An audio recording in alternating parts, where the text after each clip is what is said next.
কুকুর আসিয়া এমন কামড় দিল পথিকের পায়, কামড়ের চোটে ২০ দাঁত ফুটে বিষ লেগে গেল তাই। ঘরে ফিরে এসে রাত্রে বেচারা বিষম ব্যথায় জাগে।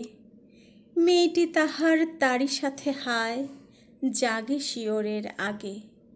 বাপের এসে বলে ভর্ৎসনা ছলে, কপালে রাখিয়া হাত, তুমি কেন বাবা ছেড়ে দিলে তারে, তোমার কি নাই দাঁত? কষ্টে হাসিয়া আর্ত কহিল, তুই রে হাসালি মোরে, দাঁত আছে বলে কুকুরের গায়ে দংশি কেমন করে।